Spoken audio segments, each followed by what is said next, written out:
My YouTube channel Surya online education. आज हम आपको पढ़ाने जा रहे हैं मैट्रिसेस, जो क्लास 12 का है। तो मैट्रिसेस के बारे में हम यहाँ बताने जा रहे हैं। आपको स्क्रीन पर दिख रहा होगा, let us consider the following system of linear equations. आपको लीनियर इक्वेशंस दिख रहे हैं 3x + 2y + z = 0, 4x + y - z = 0 और 5x + y - z = 0 है। इसमें हम बात करते हैं कोफिशिएंट की। तो कोफिशिएंट यहाँ पे क्या होगा, 3 होगा। यहाँ पे कोफिशिएंट की बात करते हैं तो क्या होगा, 2। और यहाँ पे बात करेंगे अगर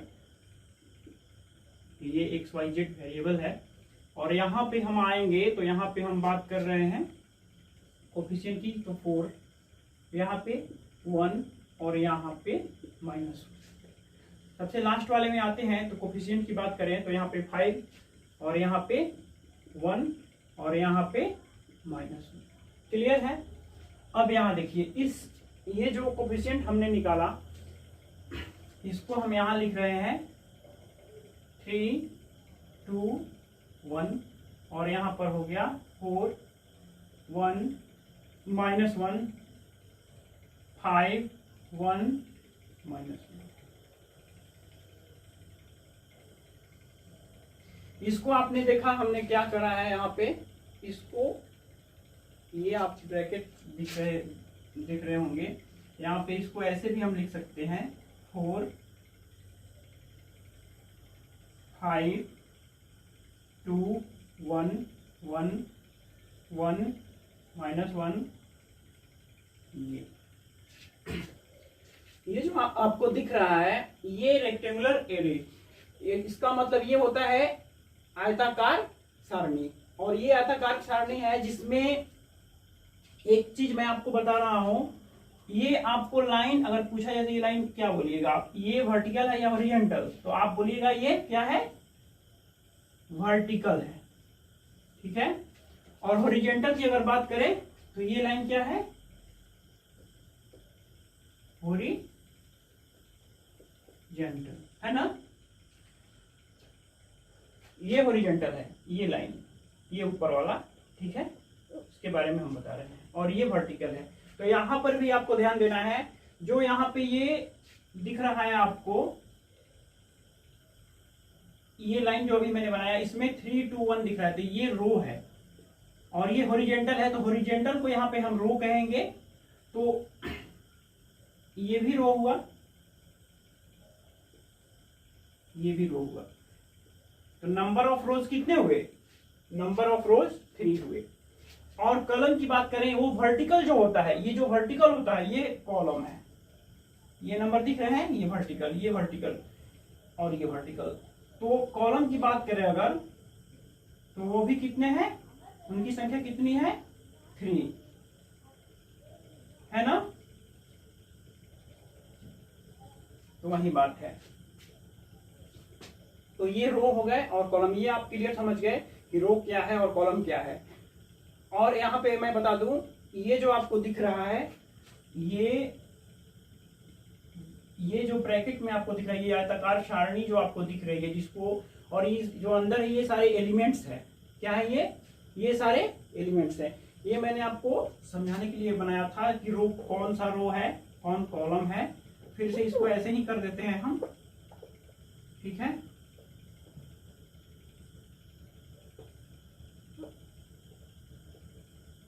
ठीक है। तो ये आपको जो दिख रहा है ये क्या है, ये इसी को नेम दिया गया, क्या, मैट्रिक्स दिया गया। इसको क्या नेम दिया गया, मैट्रिक्स नेम दिया गया है। तो ये यहाँ पे क्लियर होता है। मैं ये जो बताने वाला था यहाँ पर क्लियर हुआ। अब यहाँ पे हम मैट्रिक्स का डिफिनीशन देते हैं। ओके।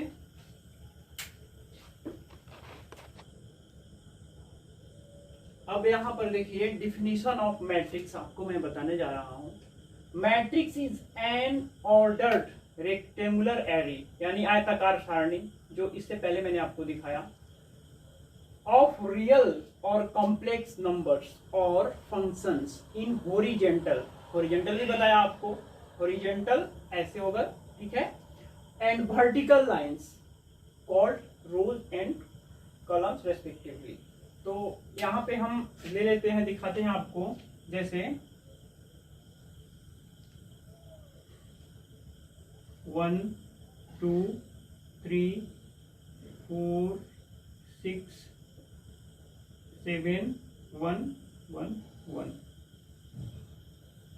और यहाँ पे कोई भी फंक्शंस हो सकते हैं। अगर फंक्शंस की बात करें या कॉम्प्लेक्स नंबर्स और फंक्शंस, तो हॉरिजेंटल मैंने बताया आपको ये है जिसको रो बोलते हैं, और कॉलम मैंने बताया इसको कॉलम बोलते हैं।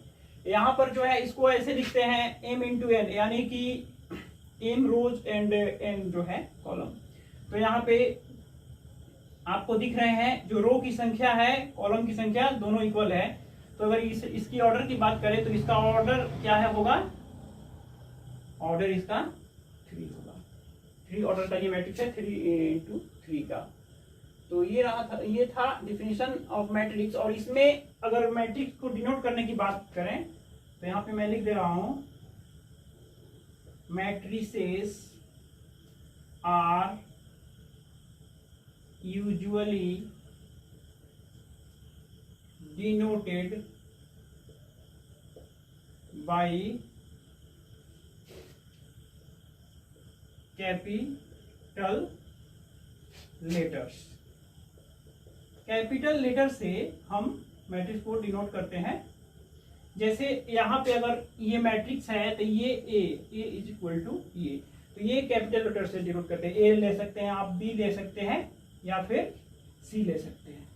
बस इसमें यही था, ये डिफिनेशन है। इसको ये जो आपको दिख रहा है यहाँ पे जो रेक्टेंगुलर एरे है, इसको आयताकार सारणी जैसा जो दिख रहा है, यही इसी को मैट्रिक्स कहते हैं, जिसमें रोज होते हैं और कॉलम होते हैं। बिल्कुल यहाँ पर क्लियर हुआ। अब नेक्स्ट, अब यहाँ पर देखिए एलिमेंट्स ऑफ मैट्रिक्स, हम यहाँ बताने जा रहे हैं एलिमेंट्स ऑफ मैट्रिक्स। तो ये मैट्रिक्स में आप देख रहे हैं ये m इंटू एन का है, और ये सारे जो है एलिमेंट है। ठीक है, देखिए A11 दिख रहा है आपको, इसका मतलब आप यहाँ पे मैं बता रहा हूँ ये एक एलिमेंट है। लेकिन इसकी हम बात करें तो ये जो मैट्रिक्स दिख रहा है आपको, ये ऑर्डर जो है इसका m इंटू n है। ठीक है, तो इसमें ये A11 दिख रहा है जो, यानी इसका मतलब ये होता है कि ये कॉलम क्या है, ये रो क्या है, फर्स्ट रो है, और ये कॉलम की बात करें तो ये फर्स्ट कॉलम है, ये सेकंड है। ऐसे ऐसे करते करते करते यहाँ तक पहुँच जाएंगे तो वहीं इन कॉलम हो जाएगा। और ऐसे ऐसे करते करते हम एम तक पहुँच जाएंगे, वो हो जाएगा एम रोज। तो ऐसे जो है होता है वो रो होता है, और ऐसे जो होता है वो कॉलम होता है। तो ऐसे करते करते अगर एम तक जाए, एन तक जाए, तो वहीं रोज और कॉलम हो जाएंगे। तो यहाँ पर देखिए ये फर्स्ट रो और फर्स्ट कॉलम का एलिमेंट है, इसलिए ये फर्स्ट हुआ और ये फर्स्ट, इसलिए 1 1। अब यहाँ आते हैं तो ये देख लो रो तो वही है, तो वही वो यहाँ पे ये रो फिक्स है। देखो 1 1 1 एन तक चला जाता है, नंबर तो एन तक चला जाता है, लेकिन ये रो देखो फिक्स है। ठीक है, अब यहाँ पर आते हैं तो ये क्या है, फर्स्ट रो, और कॉलम क्या है, ये यहाँ पर आ गए तो ये कॉलम का क्या है, कॉलम जो है ये सेकंड कॉलम आ गया ना, ये फर्स्ट कॉलम था तो यहाँ पे फर्स्ट 1 लिखा हुआ था और फर्स्ट रो भी था। लेकिन यहाँ पर आए हम तो ये फर्स्ट जो है रो फर्स्ट है लेकिन कॉलम सेकंड हो गया। ऐसे करते करते हम यहाँ आते हैं अगर, तो यहाँ पर क्या हो जाएगा A31। क्यों 3 क्यों हुआ, अब देखिए यहाँ पे A32 हो गया 32, ऐसे ऐसे करके A3 और ये J ऐसे करके होगा। तो इसका ये मतलब हो गया, ये जो रो है यहाँ पे कौन सा रो आ गया, थर्ड रो आ गया, आया ना थर्ड रो। और कॉलम की अगर बात करें तो ये कॉलम फर्स्ट ही है, ये कॉलम फर्स्ट ही है, ये कॉलम फर्स्ट ही है। तो ये समझ में आपको आ गया होगा। अब यहाँ पर आइए, here A is equal to AIJ M into N। ठीक है, इसका भी मतलब आपको समझ में आ रहा होगा। 1 जो है वो क्या है, 1 जो है 1 से ग्रेटर है I, 1 से ग्रेटर है यानी 1 लेस देन है I और equal to M greater than और इक्वल टू I। ठीक है, यहाँ पे जो I और J है वो बिलोंग टू N है। ठीक है, अब यहाँ पर देखिए इन दिस मैट्रिक्स एंट्री, यहाँ इसका मतलब होता है एलिमेंट, एलिमेंट्स, क्लियर, एलिमेंट्स ये हुए, ये सारे एलिमेंट्स हुए ऑफ द ith रो, ये आई जो लिखा हुआ है कहां पर है, आई ith रो के लिए होता है, जैसे aij, ai2 और यहाँ पर ai3 हो गया, ठीक है, और ain हो गया, ठीक है। अब यहाँ पर देखिए and entries of the jth column के लिए यूज होता है r a1j a2j amj। Here the elements of the ith row and jth column, each aij element of ith row and jth column of A is also called ij elements of A, जो कि ये matrix A है, ठीक है। अब यहां पर देख लीजिए, यहाँ अच्छा यहाँ पर 1 होगा, ठीक है, हाँ 1 ai1 ai2 और ai3 ain, तो यहाँ तक ये क्लियर हुआ। और ये जो यहाँ पे लिखा है 1 ग्रेटर देन इक्वल टू आई और आई m ग्रेटर देन और इक्वल टू आई, ठीक है। तो यहाँ ए आई जे एक, ये इसका मतलब आप समझ रहे हैं, यहाँ पर देखिए ए आई जे, यही ना लिखा हुआ है ए और आई जे, तो आई का मतलब ये हुआ और ये जे, और मैं आपको बताया हूं कि ये 1 और 1 कहां से आया है, ये फर्स्ट रो और फर्स्ट कॉलम है, तो बस वही आई और जे। तो यहां पर भी देख लीजिए आप लिखा हुआ है ith रो, समझ में आ रही बात, और वहां पर ये आपको यहाँ पे बता दिया गया है, ठीक है। और फिर आते हैं, अगर ये जे की बात करते हैं तो जे कॉलम के बारे में बोला गया है, देखिए is A I J, J column is A I J, ठीक है।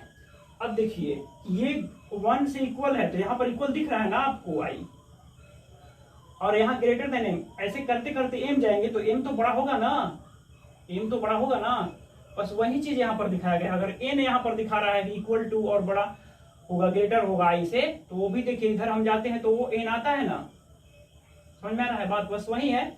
और ये क्लियर होता है। इसके बाद हम बता रहे हैं आपको types of matrix.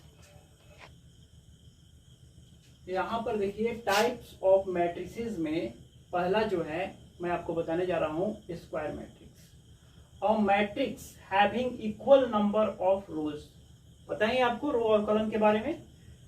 And columns is called a square matrix, यानी यहाँ पे जो नंबर्स ऑफ रोज होंगे और नंबर्स ऑफ कॉलम, उनकी जो संख्या होगी वो क्या होंगे, इक्वल होगा।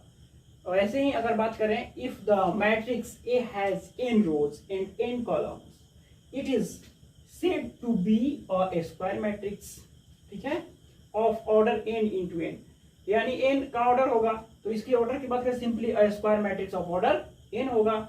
तो यहाँ पर ये आपको देख लीजिए, ये जो मैट्रिक्स आपको दिख रहा है इसका ऑर्डर क्या होगा, 3 होगा। इसकी ऑर्डर की बात करें, तो इसका ऑर्डर 3 होगा, क्योंकि इसमें आप देख भी रहे हैं कि इसके देखिए ये कॉलम हुआ, ये पहला कॉलम, दूसरा तीसरा, पहला रो, दूसरा रो और तीसरा रो।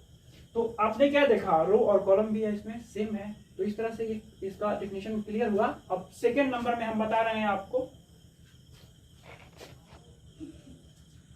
Horizontal matrix. ये नंबर आपको हो गया सेकेंड, पहला स्क्वायर मैट्रिक्स था। यहाँ पे हॉरिजॉन्टल मैट्रिक्स जो है m into n matrix is called a horizontal matrix if, यहाँ पर ध्यान दीजिएगा, m लेस देन n, यानी n greater than m, that is if number of rows is less then, यानी जो रो का नंबर होगा वो कम होगा नंबर ऑफ कॉलम से। तो यहाँ पर देखिए ये जो आपको दिख रहा है यहाँ पे मैट्रिक्स, ये कौन सा मैट्रिक्स है, हॉरिजॉन्टल है। देखिए कैसे, यहाँ पे रो कितने हैं, ये रो है ना और ये भी रो है, तो नंबर ऑफ रोज कितने हुए, 2 ना, नंबर ऑफ रोज 2 हुए। अब नंबर ऑफ कॉलम की बात करते हैं, कॉलम की बात करते हैं तो देखो आप, ये 1 2 3 यानी नंबर ऑफ कॉलम क्या हुए, 3 हुए। तो अब डिफिनेशन में आप देख लो, if number of rows is less than, तो रो लेस देन है ना, और ये कॉलम ग्रेटर है, तो यहाँ ये डिफिनेशन क्लियर होता है। अब ये जो है row, here A is a horizontal matrix, ये जो है हॉरिजॉन्टल मैट्रिक्स है। क्लियर हुआ इसका डिफिनेशन। अब थर्ड नंबर में मैं आपको बताऊंगा वर्टिकल मैट्रिक्स। तो यहाँ पर देखिए नंबर थर्ड में जो है वर्टिकल मैट्रिक्स है, इसमें क्या है, m into n matrix is called vertical matrix if m greater then n है। तो यहाँ पे a इज इक्वल टू, आपको ये मैट्रिक्स दिख रहा है ना, here a is a vertical matrix. इसमें क्या है, जो उसमें क्या था, रो का जो संख्या नंबर था, नंबर ऑफ रोज जो थे वो जो थे कम थे, मतलब कॉलम से। और यहाँ पर देखो आप, कॉलम की संख्या कम है, दो ही ना कॉलम दिख रहा है आपको, एक ये कॉलम और एक ये। रोज की संख्या ज्यादा है, देखो एक ये रो हुआ, ये दूसरा हुआ और ये तीसरा हुआ। क्लियर हुआ। इसमें यही बात यहाँ पर भी डिफिनेशन में भी दिया गया है कि जो कॉलम है वो कॉलम जो है वो लेस होगा और जो रोज होगा वो जो ग्रेटर होगा। तो here A is a vertical matrix. तो यहाँ तक मैंने थर्ड बताया, पहले में स्क्वायर मैट्रिक्स बताया, फिर दूसरे में बताया हॉरिजॉन्टल मैट्रिक्स, फिर हुआ वर्टिकल मैट्रिक्स। तो आज के लिए बस इतना ही रहने देते हैं, और बाकी के जो टाइप्स ऑफ मैट्रिक्स हैं वो अगले वीडियो में मैं बताऊंगा। तब तक के लिए धन्यवाद, मिलते हैं नेक्स्ट वीडियो में।